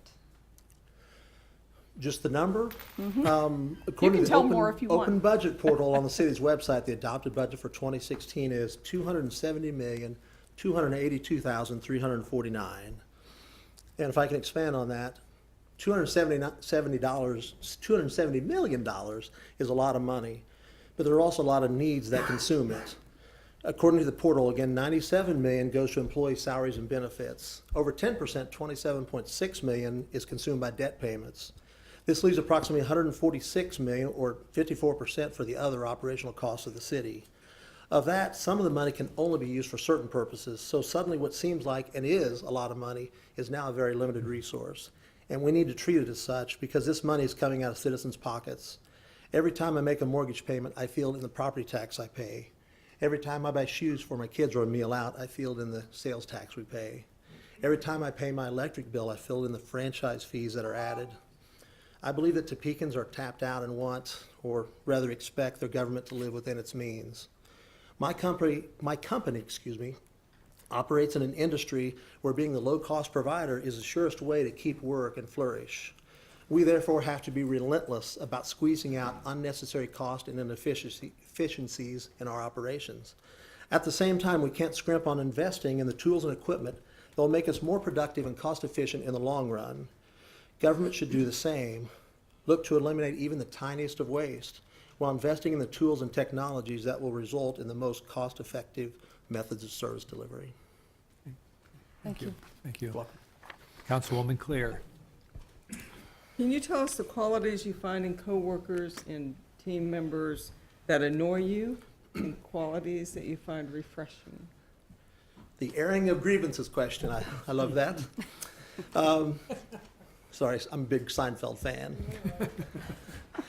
I'm fortunate that I get to work with a great group of people who I seldom have issues with, several family members. When problems do crop up, I usually take the position that all of us have bad days, and I've found throughout the years that the grace you show the offending person today will probably be shown to you tomorrow. That said, one thing that really annoys me are coworkers or anybody who does not take responsibility or ownership to complete a task or help a customer. This leads to others in the organization needing to cover for them, and also leads to poor customer service and the eventual loss of that customer. On the other hand, the quality that I find refreshing is the opposite of this. I love having coworkers who look for creative ways to make things happen, even in the face of obstacles, to deliver exceptional service under adverse conditions. These are the people who will find a way to say yes when no would be so much easier. These are the people I get to and want to work with every day. Thank you. You're welcome. Councilwoman Ortiz. Thank you, Mr. Mayor. How will you provide the city manager with feedback regarding performance? And how do you plan to work with him to improve your district and city? Thank you for the question. Before we had kids, my wife worked for the League of Kansas Municipalities, and her boss at the time, Chris McKenzie, once remarked to me that a city manager has the most tenuous position in government. Sorry. that their employment was always at the pleasure of a handful of people, and that an active manager would probably find him or herself in conflict with those same people at times. This really struck me as I've had the privilege of working with dozens of city managers around eastern Kansas and northern Oklahoma over the past 25 years, and I've seen firsthand the outsized effect that a great city manager can have on a community. So I want to do everything I can to encourage Mr. Colson to be an active and vibrant leader in our government and community, to energize and engage his staff, and to lead our community to the bright future I know we can have. For my part, I promise to be open and supportive of any initiatives that are not contrary to council policies or to the will of the community, and to maintain a continuous dialogue with the city manager about the things I see he and his staff doing. I feel like if I ever tell the city manager anything during his yearly review that's a surprise, then I probably haven't been doing my job very effectively all along. I'm confident that the result of such open and honest communications will bring improvements to District 4 and the city. Deputy Mayor De La Isla. Thank you, Mayor Wolgast. Could you please comment on what you consider to be the biggest strengths and challenges within District 4? And furthermore, what are the top things that you would like to tackle with those challenges?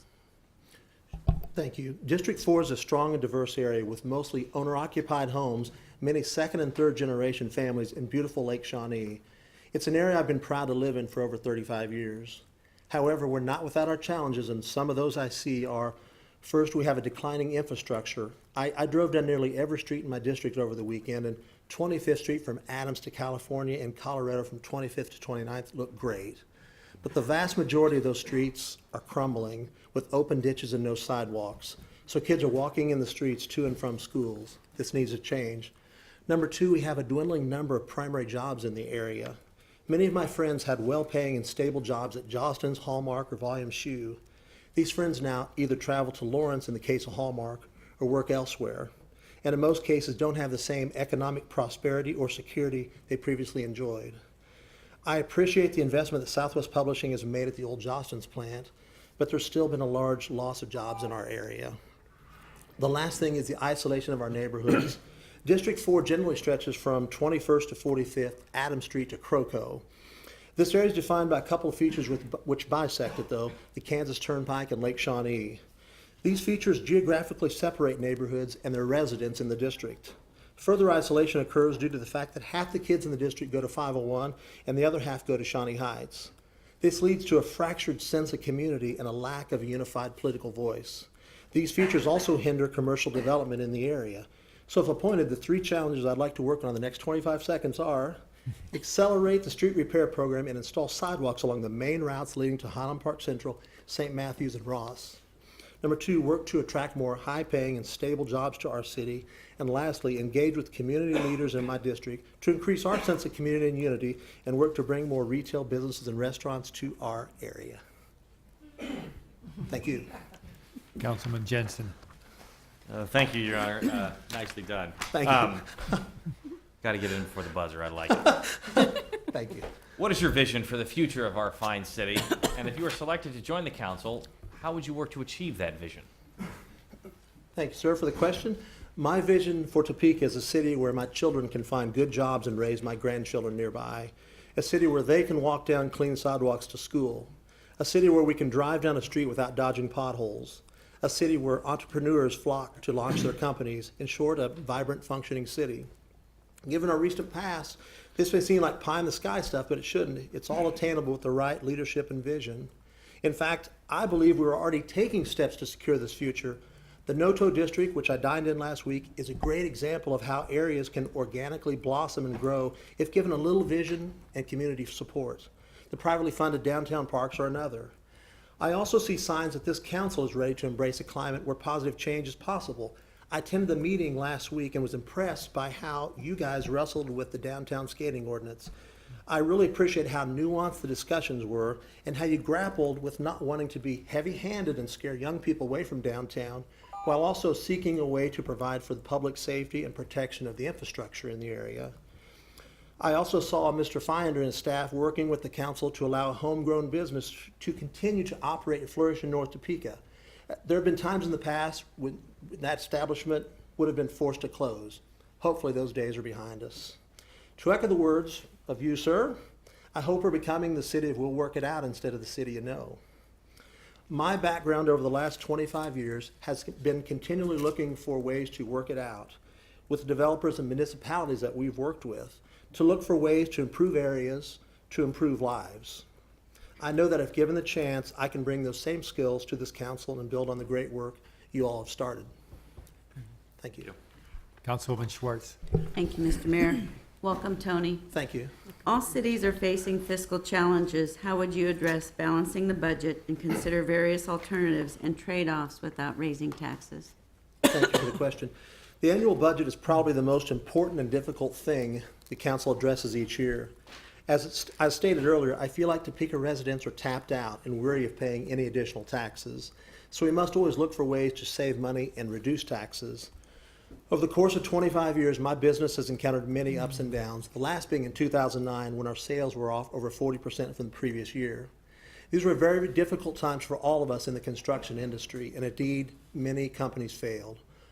To weather this, we all took pay cuts, we refinanced loans to stretch out the payments, and for the first time in 20 years, I had to lay guys off.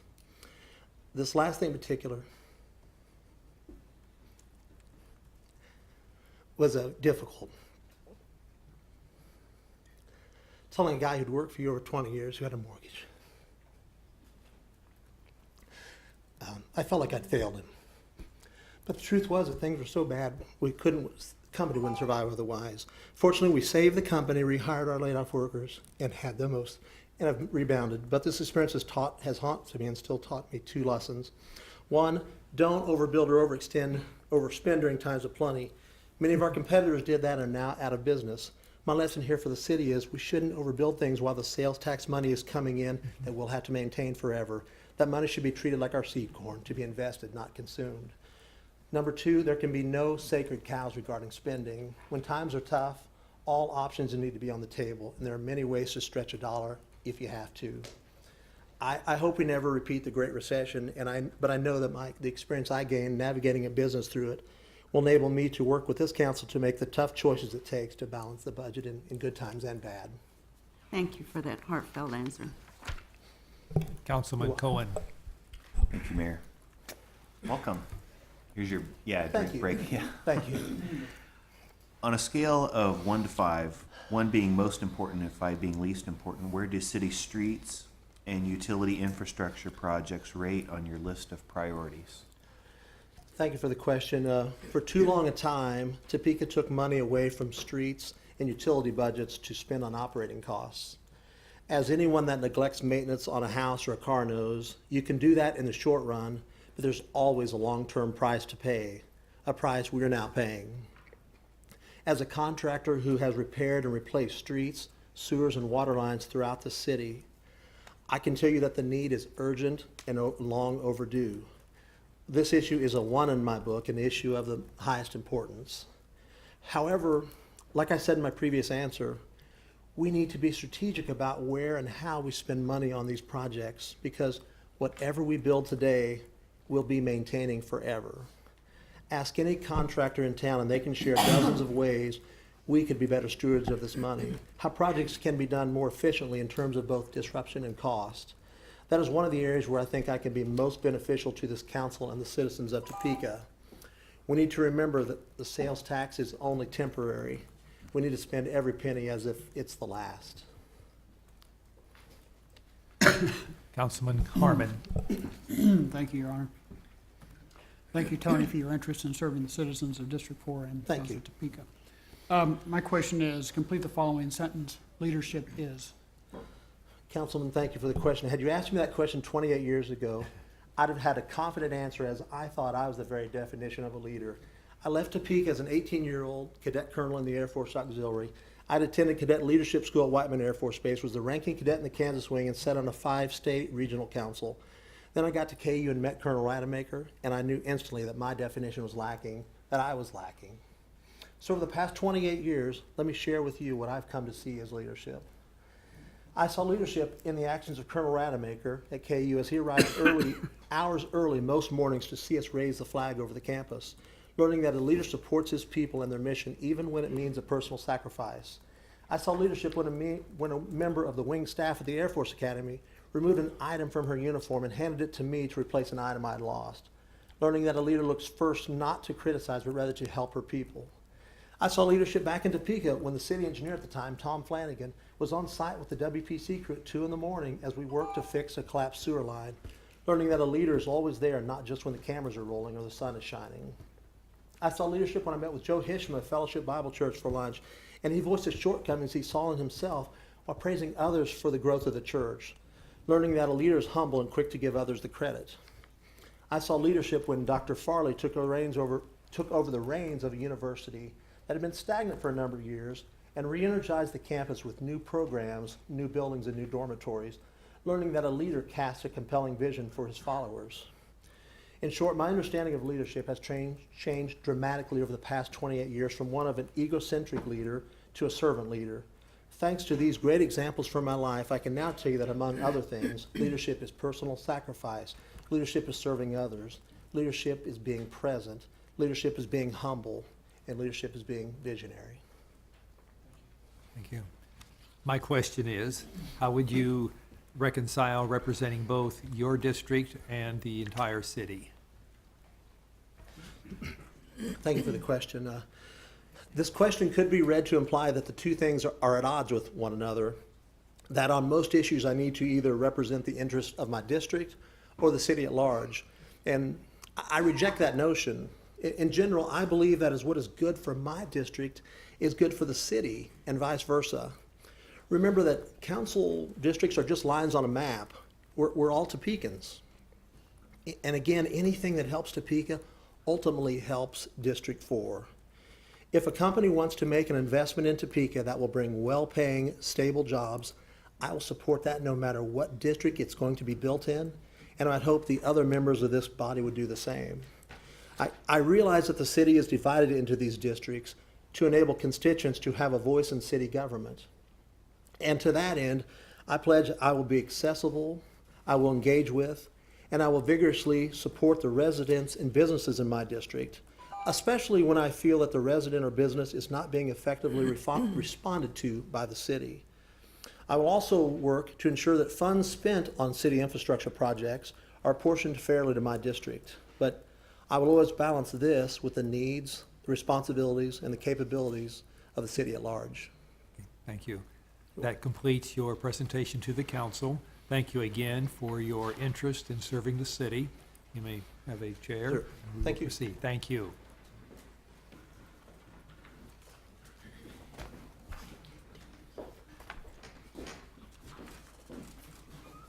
Our next candidate is Les Parrish. You may proceed with your opening statement. First, I'd like to thank the governing body for this opportunity, and I'd like to thank the crowd for showing up and supporting all these good folks. First, I'd like to say, you may have read in the paper about some of my earlier transgressions, but I'd like to share with you more of my background and who I am today. I was born to a very economically challenged family. I was the middle child of 5. My father left us when I was the age of 3. He left a family with a wife that had no job skills and alcoholic tendencies. So it wasn't long before the state stepped in and took us all into foster care, where something that the foster care system does great, I believe, is that they try to keep siblings together. Being the middle child, however, meant that my older sisters went to one home, while my younger sister and my little brother Neil went to another home together, which left me on my own. And through the next 4 years, I would live in 8 different foster homes. And never feeling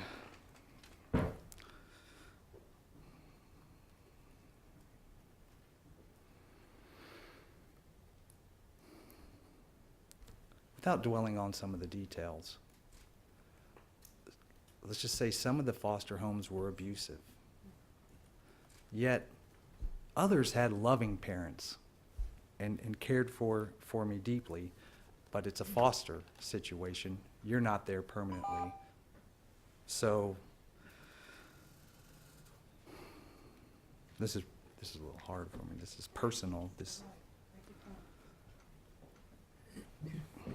I never had a sense of permanency or belonging until I reached the parish home. But to describe to you the emotional scars left by all the transitions that I went through at such a young age it's impossible. Honestly, it was a struggle for me to overcome those. But I did. And I'm here today as a husband, a father, a grandfather, and a coach, with my biggest blessings being my faith in my family. I'm a member of the Highland Park United Methodist Church. I'm on the board of the TBSA, which is the Topeka Baseball and Softball Association, which is formerly known as Dornwood, which is in District 4.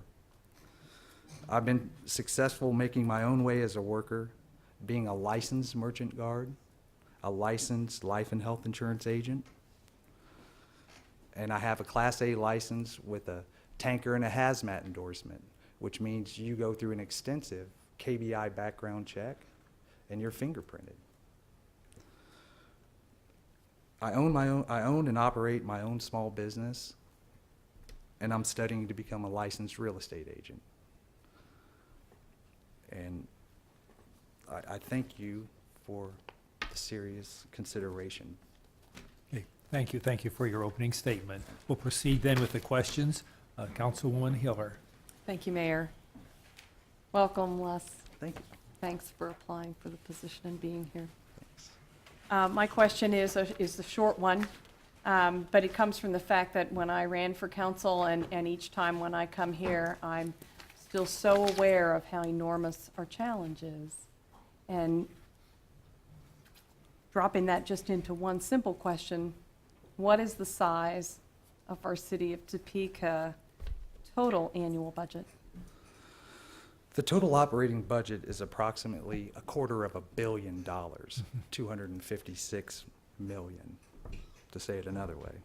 The general fund budget is about 90 million. The general fund comes mostly from property taxes and sales tax, while the larger operating budget includes receipts from the water and sewer utilities and some other sources. But the budget, however, is far more than a number. The use of these public funds affect the lives of the very people that give you the responsibility to provide many of the things that are often taken for granted. Safe drinking water, police and fire. And I recognize the great responsibility this council has in formulating this plan. I also feel while discussing the budget, we should be mindful and the importance of a sound CIP. Thank you. Thank you. Thank you. Councilwoman Clear. Can you tell us some qualities you find in coworkers or team members that annoy you? And then some qualities that you find refreshing? Okay. I find it refreshing when people give their best effort. Not everybody's efforts are equal, but it's refreshing when somebody tries their hardest. Likewise, I'm pretty disappointed when people fail to do this. The key to a successful working relationship, in my opinion, is to respect the diversity and use it to our advantage. By being able to talk through our differences, we can come up with the best decisions that benefit our community. Thanks. Councilwoman Ortiz. Thank you, Mr. Mayor. Good evening. Good evening. How would you provide the city manager with feedback regarding performance, and how do you plan to work with him to improve your district and city? I believe that it's important that we have frank and honest communication between the council and the city manager. While campaigning door to door, I learned that many folks don't expect the city manager and the city council to see eye to eye on every single issue. But they do expect open communication. The council has a duty to provide feedback on his performance. This feedback should be periodically reviewed on his job performance. If as a council member and I have an issue in my district, I will bring it to the attention of the city manager. Thanks. Deputy Mayor, okay, sure, you want to follow up, please? Can I please? Sure. Thank you. Yes. How do you plan to work with him to improve your district and city? Through open communication. Open communication, is that what you're saying? Yes. Okay, thank you, Mr. Mayor. Very good. Okay, thank you. Deputy Mayor De La Isla. Thank you, Mayor Wolgast. Could you comment on what you consider to be the top strengths of your district as well as the biggest challenges? And out Sure. of those challenges, which ones would you want to tackle first? Thank you for the question. Well, the strength of my district are the people in the district. They're hardworking, God-fearing citizens who have chosen the 4th District to call home and raise their families in. Many, through my door-to-door experience, have also overcome obstacles in their life. And they want what's best for their families. And the challenges my district faces are really the same as the challenges the other districts face. Public safety, good streets and sidewalks, job training, and good paying wages that will support a family. Thank you. Councilman Jensen. Thank you, Your Honor. Welcome, Les. What is your vision for the future of Topeka, and if selected, how will you work to achieve that? My vision of Topeka would have a vibrant downtown, great schools, parks, trails, a phenomenal zoo, bike-friendly streets, and in my vision, there's whitewater rafting. And how to accomplish this? I believe we need to expand our tax base, to keep our property taxes down. And with the community, a growing and stable workforce, and your work through JADO is critical to the economic growth and the expansion of the tax base. If I might, so what is the role of government in achieving those things? What is the rule of government? The role of government. What is our role in achieving those things? We need to look for ways to encompass more people into our tax base. Thank you. Councilwoman Schwartz. Thank you, Mr. Mayor. Thank you, Les, for being here. Thank you. All cities are facing fiscal challenges. How would you address balancing the budget and consider various alternatives and trade-offs without raising taxes? Thank you for the question. First, I believe we need to live within our means and resist the temptation to incur long-term debt. It's important to our bond rating that we craft operating budgets that balance, and to continue our effort with public and private partnerships like we see what's going on downtown. Also, I feel many take advantage of our city services, and I believe we need to look at ways to correct this. Finally, we need to expand our tax base with new and expanded businesses and attract and retain residential living. Thank you. Thank you. Councilman Cohen. Thank you, Mayor. Welcome. On a scale of 1 to 5, 1 being the most important and 5 being the least important, where do city, street, and utility infrastructure projects rate on your list of priorities? My number one priority is public safety, and within that, in my definition, I include streets and sidewalks and street lighting. And I couldn't say that public utilities any less important. I recognize there's many projects in progress right now, and I believe a proactive approach toward investing in our infrastructure, point being the age of our water delivery system and the materials used to make that. We are suffering one water main break a day on average, 365 a year. And I believe those are pretty costly to fix. So that's my response. Councilman Harmon. Thank you, Your Honor. Thank you, Les, for your interest in serving Topeka and our residents of District 4. Thank you. Complete the following sentence. Leadership is. Leadership is doing your homework and coming prepared to each meeting with the proper knowledge and background to make solid policy decisions. Also, a willingness to assert your views on policy questions. Leadership also means the willingness to listen to others and work with others to achieve the best outcome for the city. Thank Thank you. And my question is, how would you reconcile representing both your district and serving the entire city? Well, I would propose that what's in the best interest of my district would be in the best interest of the city, and what's in the best interest of the city would be in the best interest of my district. Now, I can't have a narrow view of just wanting to help my district. And they don't expect that of me. They expect rational decisions that help the entire city while continuing to work hard to see that District 4 gets its fair share of infrastructure improvements and attention to public safety. Thank you. Thank you.